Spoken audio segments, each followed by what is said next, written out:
Bom, pessoal, então, nesse exercício número 10, eu coloquei esse referencial aqui, coloquei o X na direção do movimento, o Y aqui para cima, e se eu tenho o X e o Y dessa forma, então o Z ele tem que estar saindo da folha, tá? E como que a gente faz, então, para resolver aquele item A? No item A, ele pedia o momento angular do sistema. Então, o momento angular do sistema, você tem dois corpos em movimento. Então, o momento angular do sistema, vai ser a soma vetorial do momento angular de cada uma desses corpos que estão em movimento. Só lembrando, a gente calcula o momento angular como R vetor P. Então, o momento angular total do sistema vai ser calculado dessa forma aqui. E o que a gente tem que saber fazer é escrever esses vetores R e saber qual que é o vetor velocidade de cada um. Então, eu coloquei o referencial bem aqui no meio, chamei de O, então ele está aqui. Então, eu desenhei aqui em verde o R1, que vocês estão vendo aqui, né? Esse vetor que liga esse ponto O até o meu corpo 1, e o R2 em azul claro, que vai do ponto O até o meu corpo 2. Então, esses R's, eu não sei exatamente a direção deles, eu posso definir um θ, que eu chamei aí de θ1 e θ2, para fazer esse produto vetorial. Por quê? O produto vetorial, ele vai ser o módulo do primeiro vetor, módulo do segundo, seno do ângulo entre eles, e você ainda tem que achar a direção, que é sempre uma direção perpendicular a esses dois. Então, se a gente tem aí um movimento que está ocorrendo... Aliás, se a gente tem esse referencial que eu coloquei, XY, então você tem o R1 e a velocidade nesse plano XY. Então, a gente já sabe que o momento angular ele tem que estar perpendicular a esse plano. Então, ele vai estar no eixo Z e a gente precisa saber qual que é o sinal, se é positivo ou é negativo. Então, a gente vai usar a regra da mão direita para saber se é o sinal desse produto vetorial. Então, eu mandei um vídeo para vocês que explica como que você acha como que você usa, né, essa regra da mão direita para produto vetorial entre vetores. Só explicando de novo, você vai estender sua mão na direção do R1, por exemplo, para fazer R1, V1, e você tem que dobrar os seus dedos, fechar sua mão na direção do V1. Então, para conseguir fazer isso, seu polegar tem que estar apontando para baixo. Então, você já sabe que o produto vetorial desse R1 com esse V1, ele vai ter que estar entrando na folha. Então, vai estar na direção menos K, já que o Z positivo é saindo da folha. E a mesma coisa para o R2. Você coloca os dedos na direção do R2, dobra na direção do V2, aí você vai ver que seu polegar entra na folha. Então, você sabe que aqui também vai dar na direção menos K. Então, e o V1, ele é positivo na direção de X, já que você tem esse corpo indo nessa direção, e o V2, ele é negativo. Então, esses sinais também têm que aparecer na sua continha ali. Mas no caso, como a gente está usando módulo de um, módulo do outro, seno do θ e já achando a direção pela regra da mão direita, então eu usei aqui direto que o R1, vetor V1, é isso aqui, né? Depende do ângulo entre eles, na direção menos K, e para o corpo 2, dá isso aqui. Esses senos, a gente pode reescrever eles facilmente em termos dos dados do problema. Então, eu incluí eles aí para a gente conseguir fazer esses produtos vetoriais, mas a gente pode reescrever usando que o seno de θ, ele é o cateto oposto pela hipotenusa, então o cateto oposto vai ser sempre esse D sobre 2, já que a distância entre os corpos aqui é D, e a gente colocou o nosso referencial aqui no meio, né? Então, o cateto oposto vai ser sempre esse D sobre 2 aqui, que é esse cateto oposto que aparece aqui. E a hipotenusa é o próprio R1. Mesmo que o R1 esteja variando, se a gente pegar num determinado ponto ali, ele tem um determinado módulo, então vale isso aqui. E, analogamente, a gente consegue reescrever o seno de θ2. Bom, feito isso, a gente pode substituir lá na nossa expressão do produto vetorial. Então, a gente tinha lá R1, V1, seno de θ1, aí isso aqui é o seno de θ1. E aqui R2, V2, seno de θ2. Simplificando, a gente chega nisso aqui. Então, a gente pode substituir isso lá na expressão do momento angular. Então, só lembrando, né? A expressão do momento angular é essa aqui, R vetor P. Então, a gente fez aí o R vetor V porque a massa é constante, né? A massa ela é escalar, então ela não entra nesse produto vetorial. Mas aqui, na hora de escrever o produto, o L, a gente tem que reescrever ela. Então, aqui eu reescrevi o L, já usando quanto que deu o produto vetorial e lá a massa que era constante. Tudo bem até aí?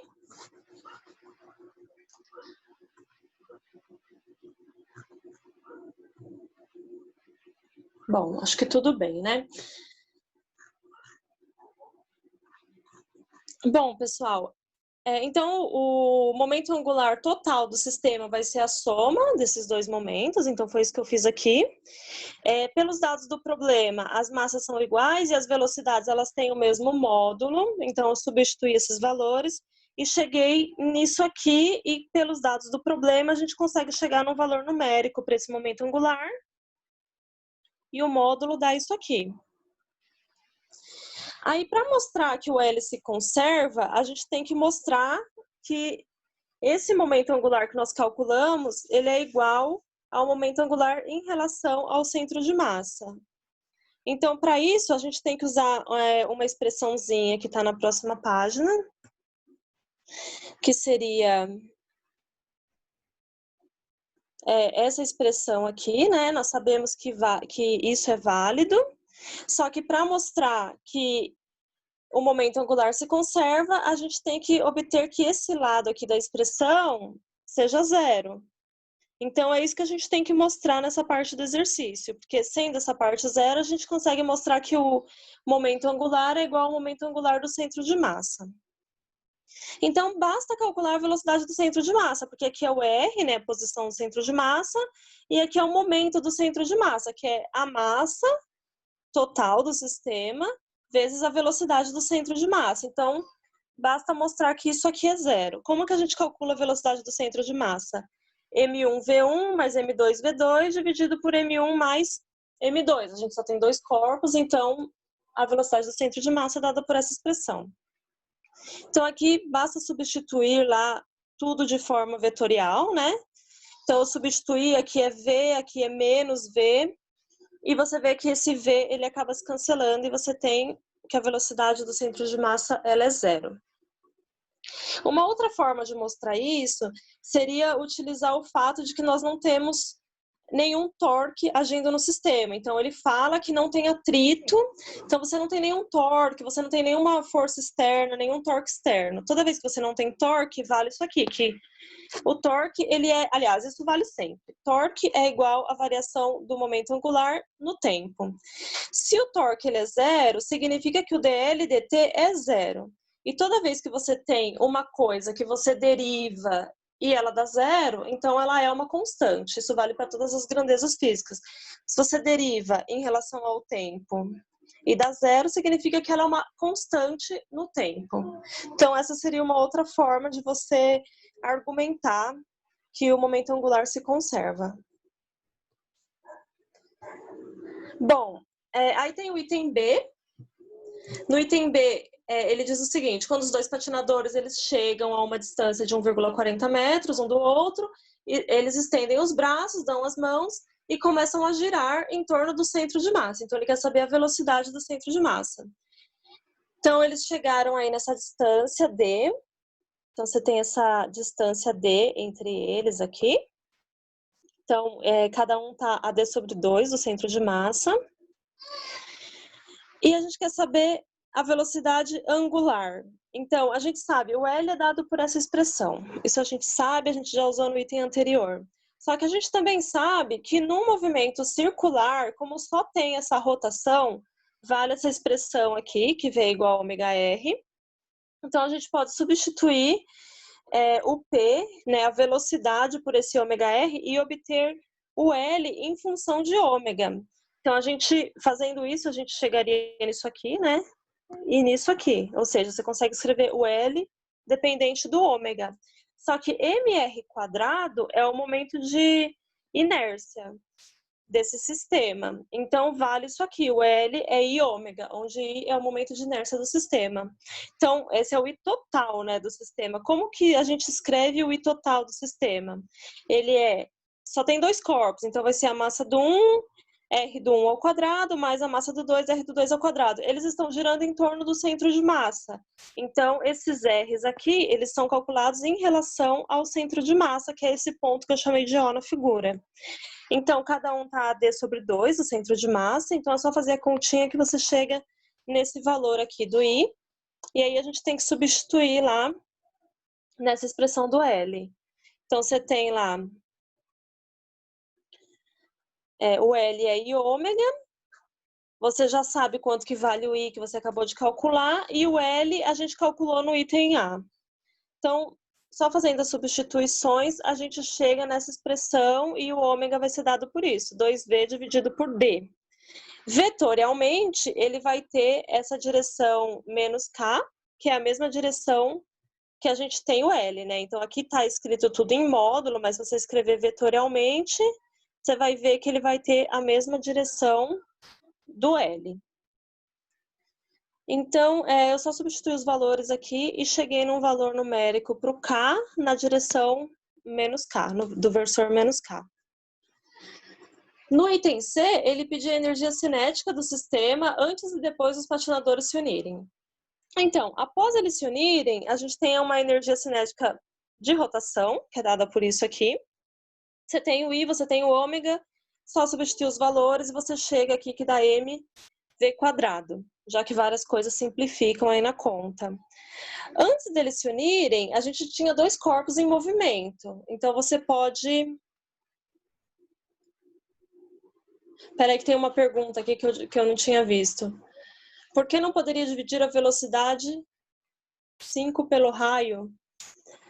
Foi isso que a gente mais ou menos fez, né? Peraí. Você está falando no item anterior, né?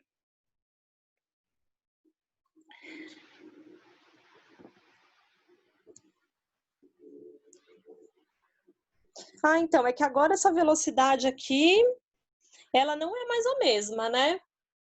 Agora você vai ter uma velocidade, que é uma velocidade de rotação aqui em torno do eixo O. Então, eles vieram com essa velocidade inicial, mas eles se uniram e eles começaram a rodar com uma outra velocidade que a gente não sabe quanto que é, mas a gente sabe que ela vale V igual a ômega R.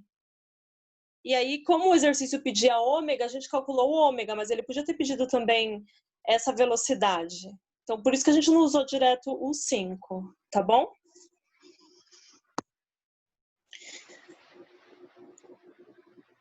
Bom, continuando então aqui. Aí, antes deles se unirem, a gente tinha lá, cada um com uma determinada velocidade. E você pode simplesmente calcular a energia cinética dessa forma aqui. E você chega aqui também da mv². Então, a energia cinética antes, ela deu exatamente a energia cinética depois. Então, a energia cinética se conserva. Tudo bem até aí?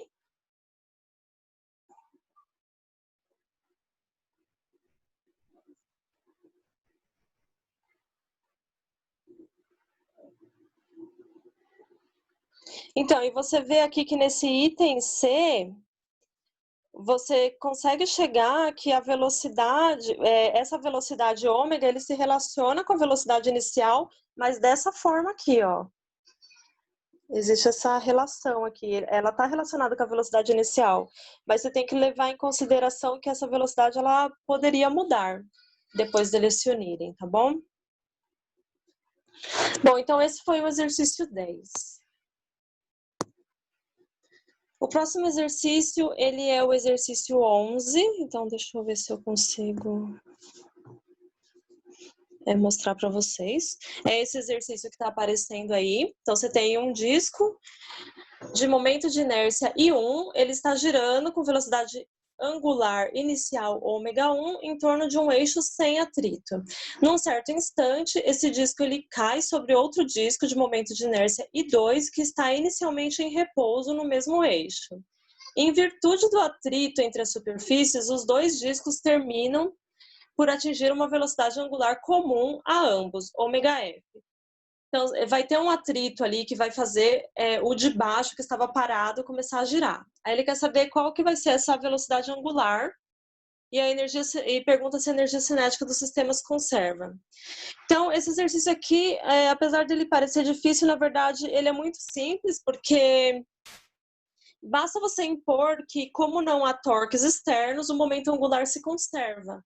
Então, antes você tinha lá só o disco de cima girando, então você vai ter um momento angular que é I1 ômega I, e depois você vai ter um momento angular que vai ser a soma, vai ser esse I total vezes um ômega F, que é o que a gente quer descobrir. Então, igualando essas duas expressões, você já consegue chegar numa resposta para isso. Então, você tem aí o I inicial, o I final. O I inicial, ele só é o corpo 1, né? Só essa parte aqui. E o I final, ele vai ser o conjunto, né? Então, é o momento angular do conjunto. E o conjunto vai ter um ômega F. Então, basta você isolar o ômega F que você já chega numa expressão aí que relaciona todas essas variáveis dadas do problema. Então, esse era só impor essa conservação do momento angular. Toda vez que você não tem torque, nenhum torque externo ou o torque resultante é nulo, o momento angular se conserva, tá bom? Alguma dúvida em relação a esse?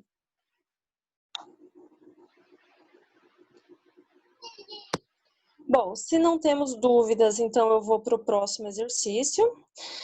O próximo exercício, ele é o exercício número 12. Então, você tem uma porta de 15 quilos e 70 centímetros de largura, suspensa por dobradiças, e ela está aberta a 90 graus, ou seja, com seu plano perpendicular ao plano do batente.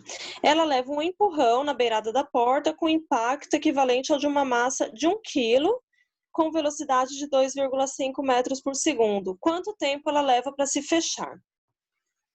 Bom, então, o que você tem que fazer? Eu tentei fazer um esqueminha aqui para vocês conseguirem visualizar, mas imagine que você tem uma porta aberta em 90 graus, né? Então, o que acontece? Essa porta ela vai receber um impacto aqui na beiradinha, né? Então, você vai ter esse impacto dado por é como se fosse uma massa de 1 quilo com uma velocidade de 2,5 metros por segundo que vai bater a R igual a 70 centímetros, já que bate nessa beirada da porta. Então, tem essa distância aqui em relação ao eixo que a porta pode girar. Então, o que você tem que fazer? Esse impacto, ele vai ter um determinado momento angular que vai ser passado para a porta, né? Então, o momento angular, ele é R vetor P. O problema já te dá o MV, né, o momento desse impacto, e você só precisa saber qual que é o R. No caso, o R é esses 70 centímetros que ele atinge aqui em relação a esse eixo Z. Então, você tem um momento angular antes, e você vai ter que essa porta ela vai receber esse momento angular e ela vai girar. Então, após esse impacto, o momento angular é dado por I vezes ômega. Então, você só precisa igualar essas duas grandezas, né? O L antes e o L depois. Então, aqui é o L antes igual ao L depois. E esse I que aparece é o momento de inércia da porta. Então, é o momento de inércia de um retângulo de largura aqui 70 centímetros que gira em torno desse eixo. Então, esse momento angular, momento de inércia, desculpa, é dado por essa expressão aqui, mr² sobre 3, onde r é esses 70 centímetros. Depois, se vocês quiserem, vocês podem tentar demonstrar essa expressão aqui, mas eu estou dando para vocês esse valor para ficar mais fácil. Bom, então basta substituir essas grandezas ali naquela expressão.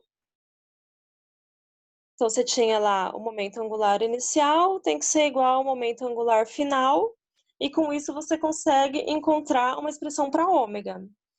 Só que você sabe que a porta ela andou 90 graus. 90 graus é π sobre 2. E você sabe também que o ômega, que é a velocidade angular, ela é dada pelo Δθ dividido pelo ΔT. Então, usando esses dois valores aqui, você substitui o ômega aqui, né, nessa expressão. Então, esse aqui é o ômega. E você consegue isolar o ΔT. E utilizando os dados do problema, você chega nesse valor de tempo aqui, que é o tempo que a porta vai levar para fechar.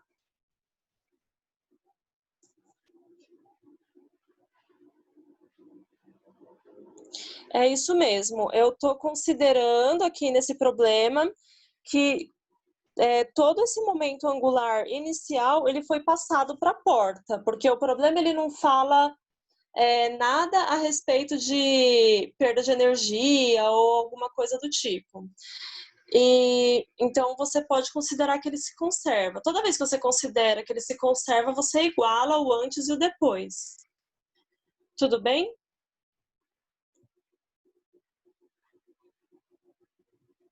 Então, esse torque que foi passar, esse torque ele é uma coisa pontual, né?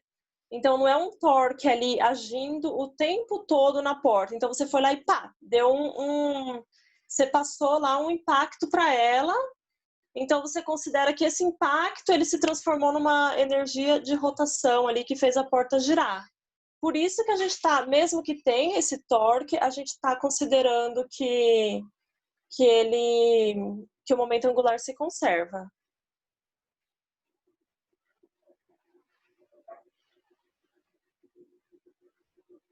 Tudo bem?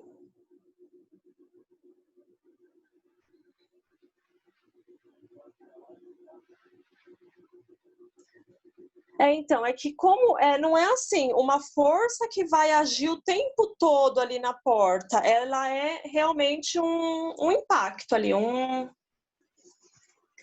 empurrão, ele vai e para. Por isso que a gente assume que tudo isso é passado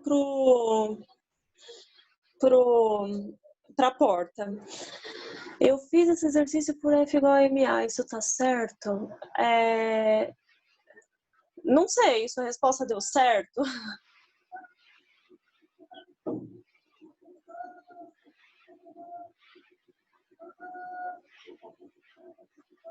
Danilo, isso mesmo, você tem razão. Se você e você não vai ficar ali, não é uma coisa constante agindo na porta. Então você vai ter ali uma interação que pode ser considerada como uma interação interna. É igual do disco. Você vai ter um atrito que vai fazer o disco de baixo começar a girar devido à interação com o disco de cima, mas como é uma força de atrito interna entre os dois, você considera que não vai ter uma força, né, um torque externo.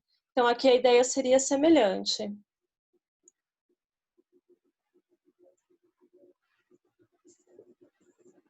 Tá, esse por força eu não sei, você disse que deu certo, então tudo bem, mas eu não tenho certeza não como que você fez. Então, se você quiser me mandar depois, eu posso dar uma olhada.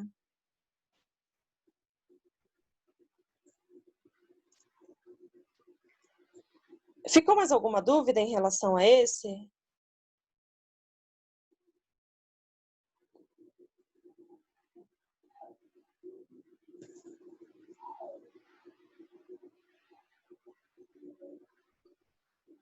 Tá, então eu vou para o próximo.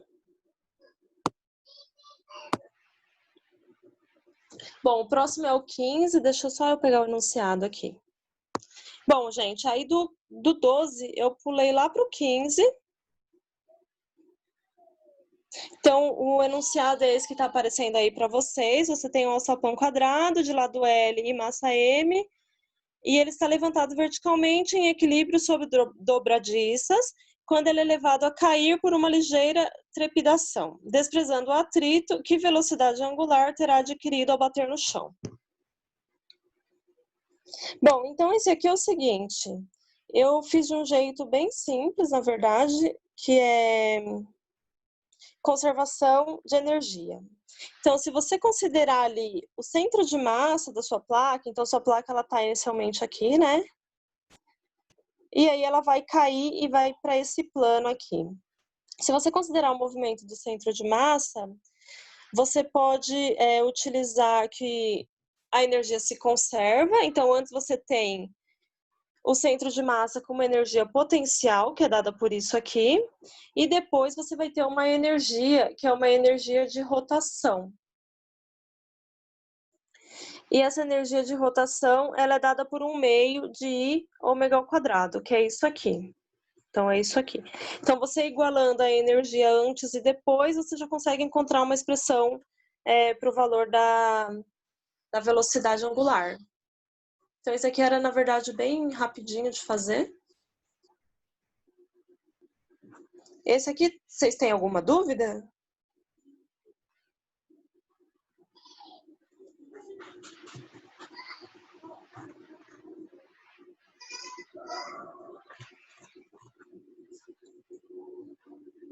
Bom, então eu vou para o próximo. O próximo é o 19. Então, deixa eu compartilhar com vocês o enunciado.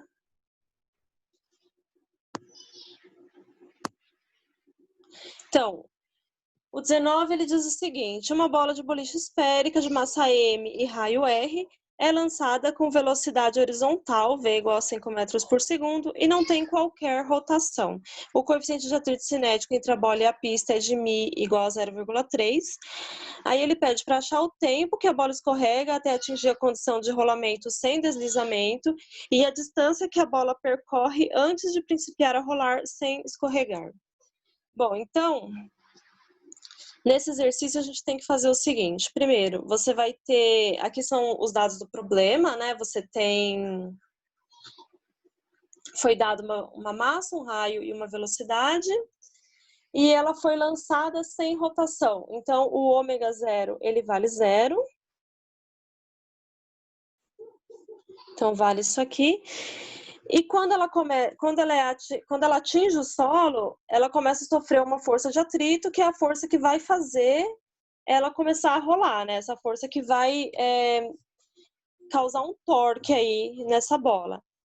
Mas o primeiro pergunta é o tempo que ela leva até atingir a condição de rolamento sem deslizamento. Bom, então primeiro eu fiz aqui qual que seria as equações do movimento para o caso de translação. Então você tem que a somatória das forças é igual a massa vezes a aceleração.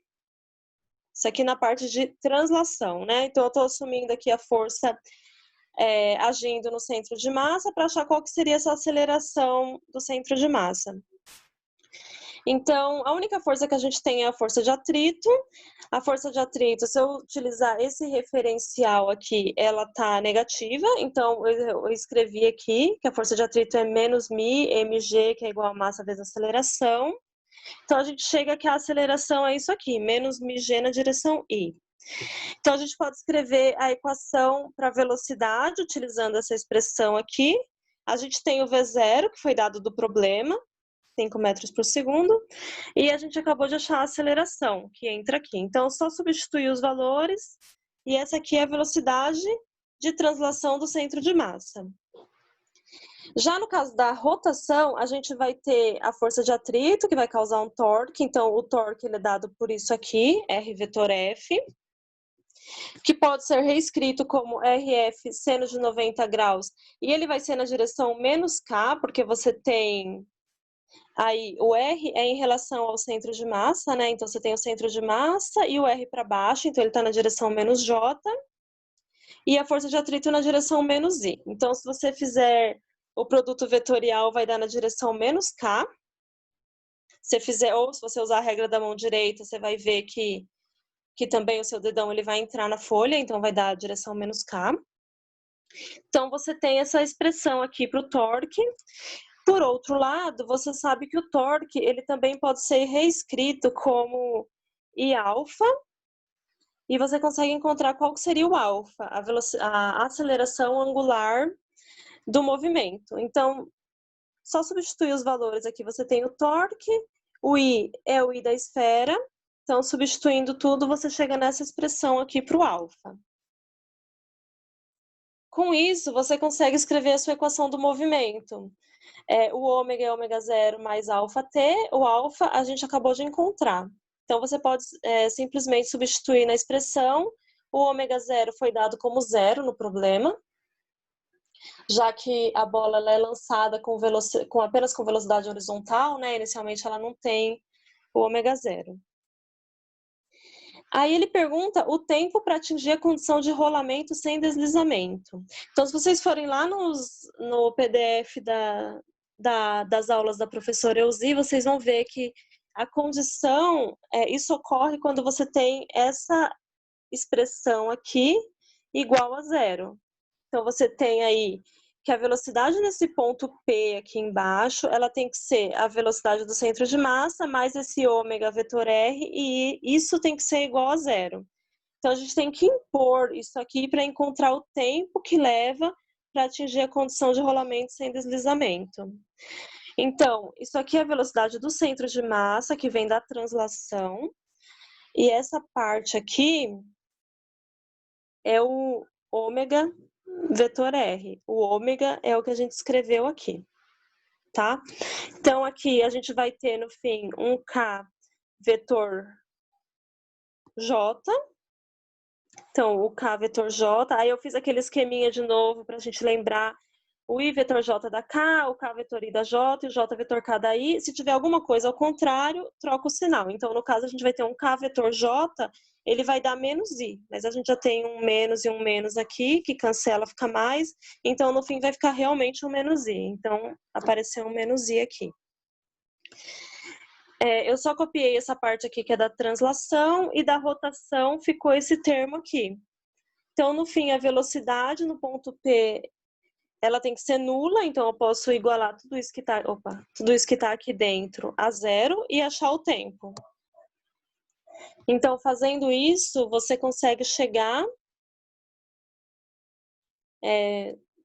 basta você igualar a zero, isolar o tempo, e você consegue chegar aí num valor numérico para ele, já que o μ foi dado. Então, ele só depende do μ e do g. Então, você encontra o tempo, e no item B, ele pedia a distância que a bola percorre antes de começar a rolar sem escorregar. Então, você vai lá para as equações da translação para ver quanto que vai dar essa distância. Então, a gente tinha lá a expressão da velocidade, você pode escrever a expressão, você pode integrar e achar a expressão do x, então eu fiz pela integral, mas você poderia simplesmente usar direto essa expressão aqui, já que você tem uma aceleração constante. Né? A aceleração não está variando, você poderia simplesmente utilizar essa expressão aqui, que é do movimento uniformemente variado. Bom, com isso, você tem uma expressão que relaciona x e o tempo. Você tem o tempo que ela levou para começar essa condição de rolamento sem deslizamento. Então, basta calcular quanto que vale o x para esse tempo. Então, só substituir o valor de t aqui. Você chega nesse valor aqui de 2,04 metros. Tudo bem até aí?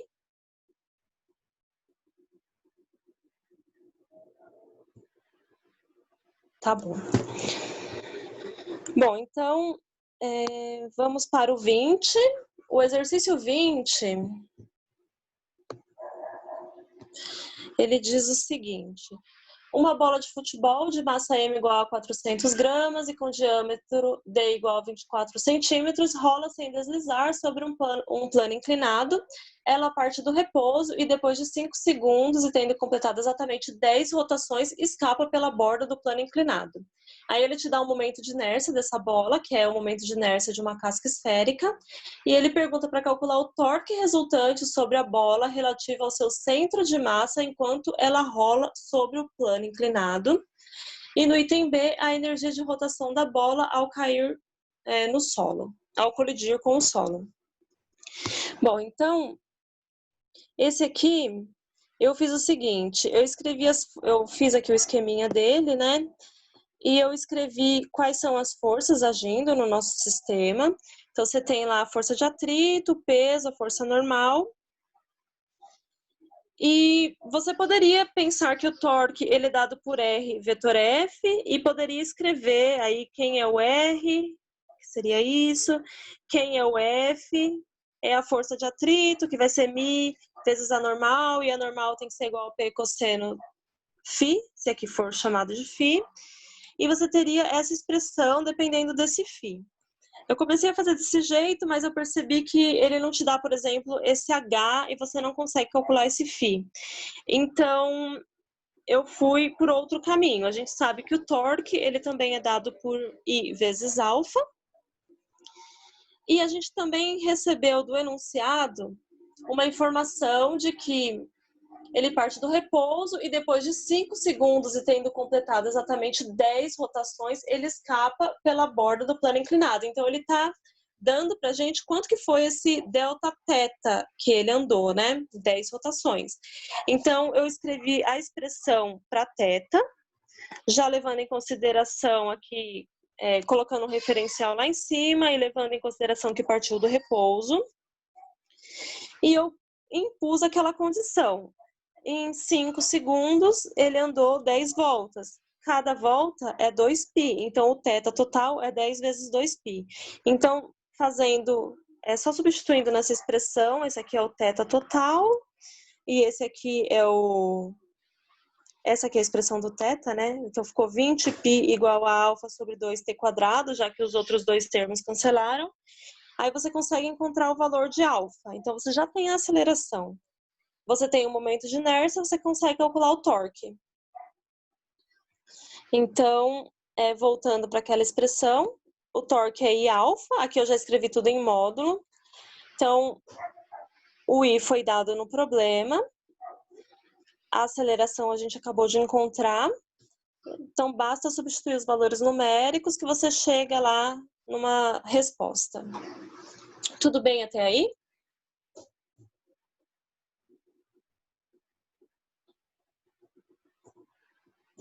Aí no outro item ele pergunta a energia de rotação da bola ao colidir com o solo.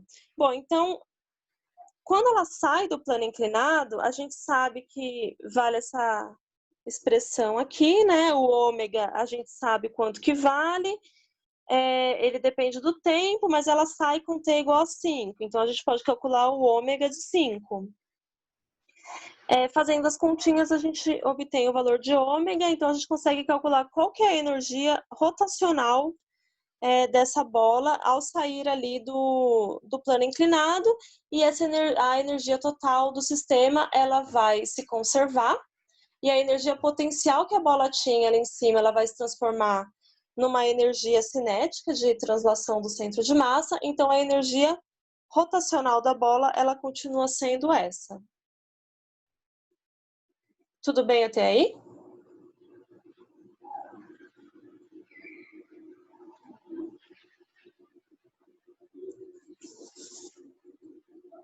Então, esse aqui, ele não era muito difícil, mas como ele não dava todos os dados e essa altura e tudo mais, a gente tinha que lembrar que o torque ele pode ser calculado de duas formas, né?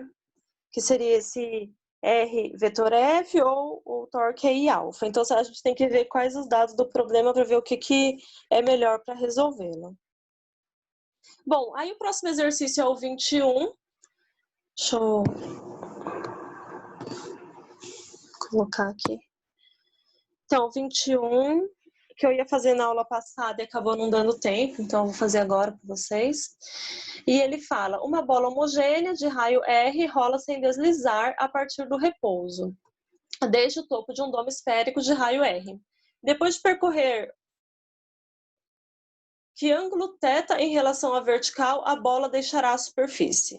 E com que velocidade v isso acontece? Bom, então aqui eu fiz um esqueminha, né, das forças agindo, então você vai ter aí o peso, faltou desenhar, na verdade, a normal, então você vai ter também uma força normal, aqui, né, e o que a gente tem? Esse é o somatório das forças, né, então você vai ter aí um somatório das forças na direção radial, então só estou levando em conta o que tem aqui na direção radial, e a gente sabe que o somatório das forças na direção radial ela vai ser igual a massa vezes a aceleração centrípeta. Então, a gente tem aí que no momento em que essa bola ela vai se soltar dessa superfície, a gente não tem mais o contato da bola com a superfície. Então, a normal, ela vai a zero. Então, a gente pode fazer isso aqui nessa expressão, tirar a normal e encontrar com que velocidade isso ocorreria. Então, só que essa velocidade, ela está dependendo do ângulo θ, que é também uma incógnita do nosso problema. Então, uma outra coisa que a gente pode usar nessa questão é a conservação de energia. Então, como essa bola, ela vai fazer uma rotação mais uma translação, você vai ter uma energia cinética de rotação, uma energia cinética de translação, além de ter também uma energia potencial. E tudo isso tem que se conservar. Então, você tem lá o momento de inércia da esfera, que é dado por isso aqui. E você tem também que vale isso no movimento circular. Então, fazendo as substituições, a gente consegue chegar nessa expressão aqui. E aqui eu chamei de R' o R aqui desse domo, mais o R da esfera, tá? Então, esse Rzinho que eu coloquei aqui, ele é o Rzinho da esfera.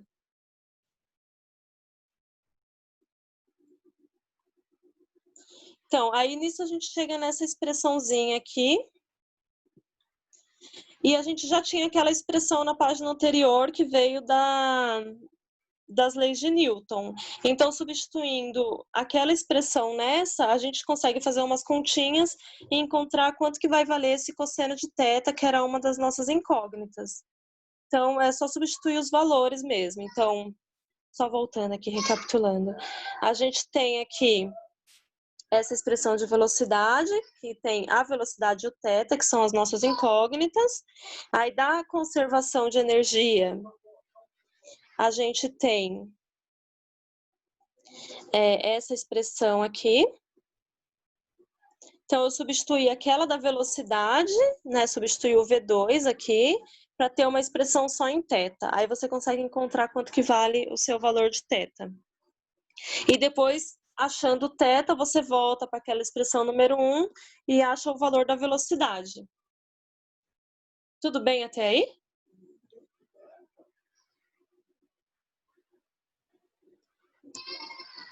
Pode ir para o próximo ou vocês têm alguma dúvida nesse?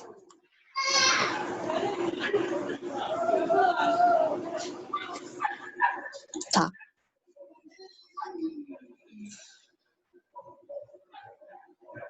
Bom, pessoal, o próximo, ele é o exercício 22. Esse é um pouco mais longo, tá? E ele fala o seguinte, uma bola de bilhar de raio R, massa M, inicialmente em repouso, recebe uma tacada seca. O impulso do taco é horizontal e aplicado a distância de 2r/3 abaixo da linha horizontal do centro. A velocidade linear da bola é V0. Aí ele quer saber a velocidade angular inicial, ω0, a velocidade da bola uma vez iniciado o rolamento sem escorregamento, a energia cinética inicial da bola, aí ele te dá um valor de massa e V0, para você obter um valor numérico, e o trabalho da força de atrito. Bom, então, voltando lá para a lista.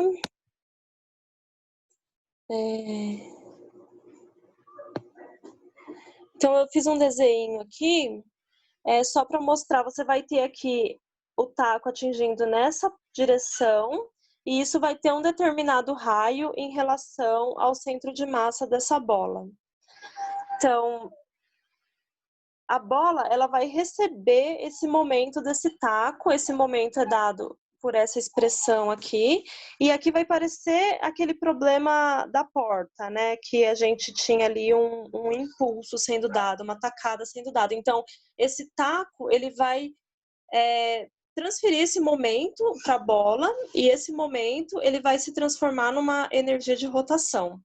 Então, inicialmente, a gente tem o L dado por isso aqui, é LR vetor P.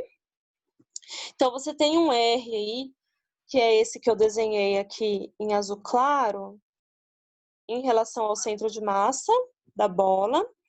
E o P, ele está na direção aqui I, né? O P tem a mesma direção da velocidade, né? Já que o P é mv. Então, o R, ele vai ser Se você considerar o zero, ou considerar o módulo dele, né? Ele é 2R sobre 3 em relação a esse eixo aqui que passa no centro de massa da bola. Então, ele vai ser 2R sobre 3 na direção J, onde aqui eu já peguei a componente dele que não vai ter nenhuma parte nula aqui. Então, já meio que fiz uma projeção. Então, você vai ter esse R na direção J negativa, e você tem esse momento que foi dado no problema, né? Que é o momento que esse taco vai transferir para a bola. Então, fazendo isso, fazendo as continhas, a gente tem aí alguma coisa na direção K, já que J vetor I vai dar um versor na direção menos K, mas aí tem um menos aqui na frente, então a resultante vai ficar na direção K. Então, você vai ter esse L aqui, que é o L inicial do seu problema. E esse L, você sabe que também pode ser reescrito como I ômega. E, de novo, né? Então, esse L que foi transmitido pelo taco, ele vai se transformar numa energia rotacional ali na sua bola. Então, você pode impor de novo isso aqui, que o L é igual ao L final. Então, você tem inicialmente isso, que a gente acabou de calcular aqui em cima, e no fim você vai ter um I ômega. Então, basta você isolar o ômega que você chega nessa expressãozinha aqui. Bom, primeiro nessa, e depois eu escrevi de forma vetorial aqui na direção K. Então, esse seria o ômega que a bola atinge devido a essa tacada com o taco.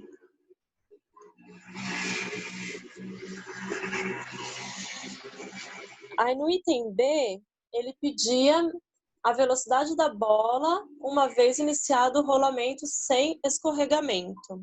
Bom, então de novo, a gente vai ter um atrito, né, que vai agir ali na bola e vai fazer ela rolar. E a condição de rolamento sem escorregamento é que aquela velocidade ali nesse ponto aqui embaixo, ela seja nula.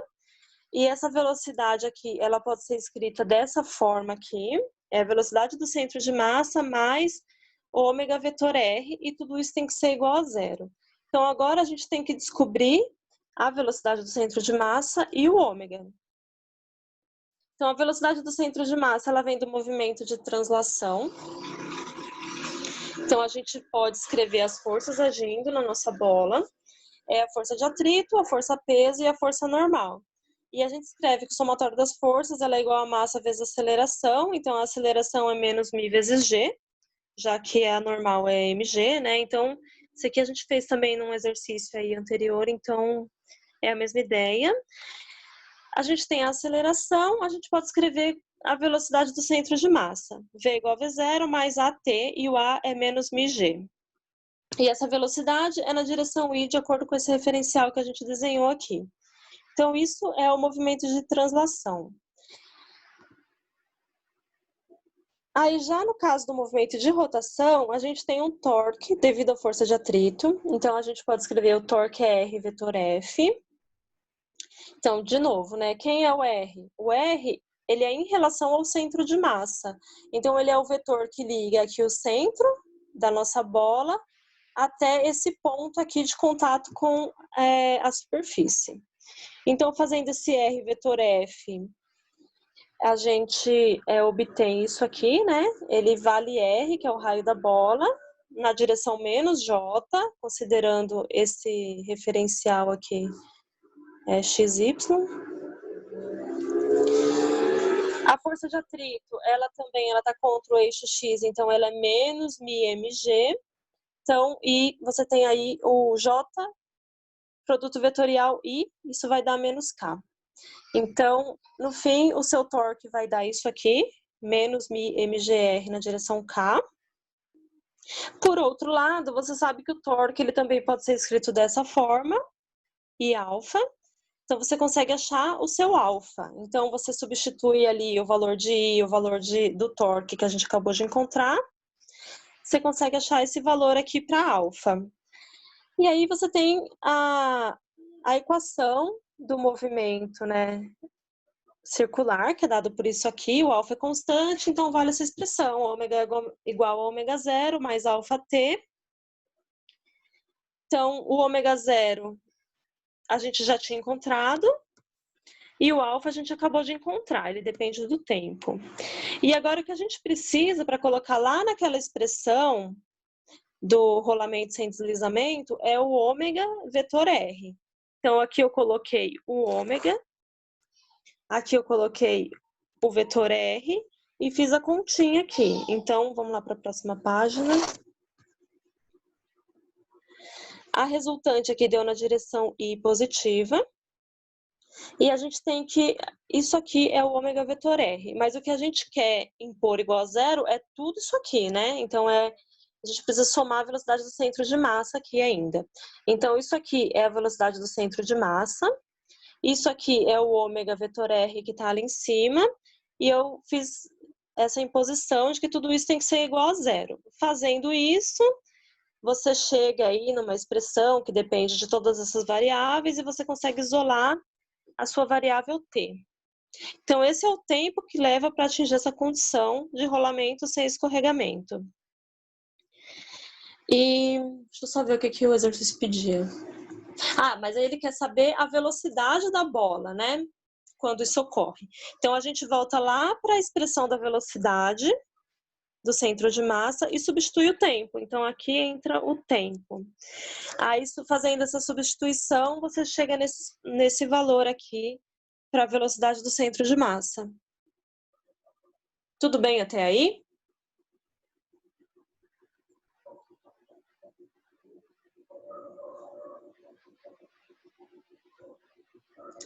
Vocês estão vivos ainda? Estão me ouvindo?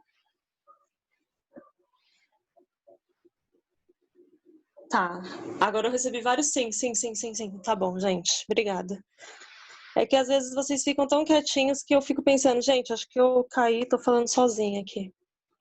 Bom, então, esse foi o item B. Aí no item C, ele pedia a energia cinética inicial da bola. Então, esse item aqui, ele não era muito difícil, era só você sabe que a energia cinética, ela vai ser essa energia de translação mais a energia de rotação. E no fim, a gente tem aí o V0 e o ômega zero, que é o ômega que a gente encontrou lá no começo do problema. Aí eu só fiz todas as substituições e cheguei nesse valor aqui, 19 por 18 mV0 ao quadrado.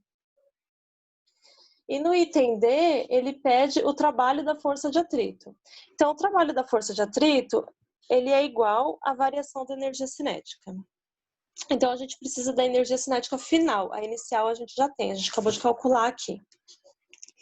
Então, a energia cinética final, ela vai ser dada pela, de novo, a energia cinética de translação mais de rotação. E agora a gente quer a velocidade final e o ômega final nesse tempo aqui, que é o tempo que a gente encontrou para ele começar a rolar sem escorregar. Então, a gente tem tudo isso, a gente tem a expressão do ômega, a gente pode fazer o ômega para esse tempo. Isso aqui é o tempo, tá, gente? Não sei se ficou muito... Eu fiz o ômega, isso aqui é o ômega de t. Aí eu fui lá e substituí o tempo na expressão, então ele aparece aqui. Achei quanto vale o ômega. E aí a gente vê que o ômega, ele é V dividido por R. Então, depois que você tem essa condição satisfeita de rolamento sem escorregamento, vale aquela expressão que o V é igual a ômega R. Bom, então só continuando. Mas o que a gente quer no fim é a energia cinética. Então, eu substituí o ômega aqui por V por R. Fiz as continhas e cheguei que essa é a velocidade final. Então, a energia cinética final, ela é dada por essa expressão aqui. Isso aqui eu peguei do item anterior, né? Mas a energia cinética, ela é dada por essa expressão. Aí eu substituí os valores e calculei o ΔE, porque ele pedia o trabalho da força de atrito, que é igual à variação da energia cinética. Então, eu fiz a energia cinética final, menos a inicial que a gente encontrou no item anterior, no item C. Só substituir os valores, ele deu um valor de massa e de V0, então eu coloquei esses valores e cheguei em menos 8 joules. Ficou alguma dúvida, pessoal, em relação a esse exercício?